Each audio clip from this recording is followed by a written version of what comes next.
कांग्रेस ने ज्योतिरादित्य सिंधिया के पूर्वजों पर उठाया सवाल। कांग्रेस प्रवक्ता सुप्रिया श्रीनेत ने उठाया सिंधिया के पूर्वजों पर सवाल। भड़के केंद्रीय मंत्री ज्योतिरादित्य सिंधिया ने भी दे डाली बड़ी सलाह। कहा, सुप्रिया श्रीनेत कविताएं कम और इतिहास ज्यादा पढ़ें। मध्य प्रदेश में सियासी घमासान मचा है। कांग्रेस और बीजेपी में टक्कर होनी है, लेकिन कांग्रेस नेता बीजेपी के सारे नेताओं को छोड़ केवल ज्योतिरादित्य सिंधिया के पीछे बढ़ गए हैं।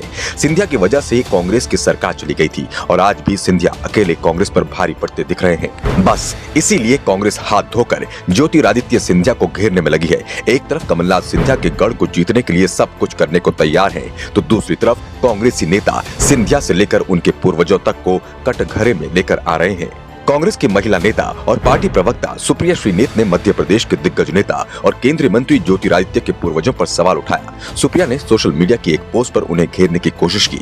इस पर केंद्रीय मंत्री सिंधिया ने उन्हें करारा जवाब दिया।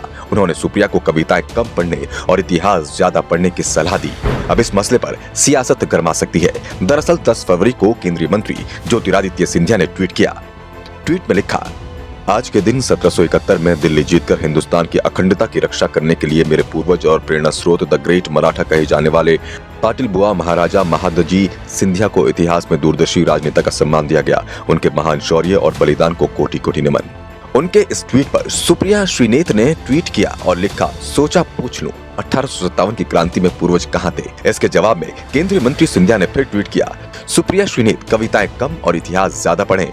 सिंधिया परिवार के योगदान के बारे में 1857 के महान क्रांतिकारी तात्या टोपे के वंशज पराग टोपे ने अपनी किताब ऑपरेशन रेड लोटस में विस्तार से लिखा है, एक बार पढ़ने का कष्ट करें।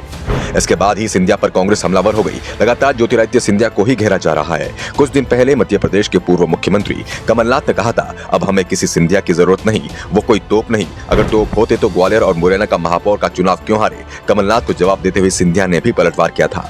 सिंधिया ने एक कार्यक्रम में कहा था, कमलनाथ वर्षों से हुंकार भरने की कोशिश कर रहे हैं, ग्वालियर चंबल में उनका स्वागत है। सिंधिया ने चुटकी लेते हुए कहा कि कमलनाथ और दिग्विजय सिंह अतिथि हैं, अतिथि देवो भव, लेकिन जनता जानती है अतिथि अतिथि होता है और अतिथि की रवानगी तय होती है।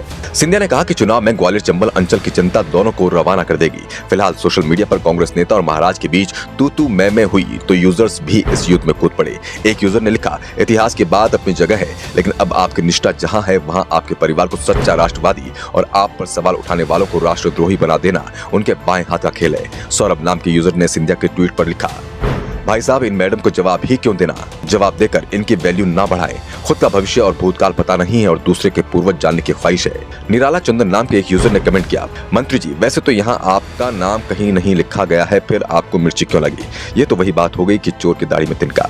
राजनीति के युद्ध में अब पूर्वजों को भी खींचा जा रहा है। अभी तो शुरुआत है, आगे देखिए आग कहाँ तक जाती है। वैसे आपकी इस बारे में क्या राय है, अपना जवाब आप हमें कमेंट में लिखकर जरूर बताएं।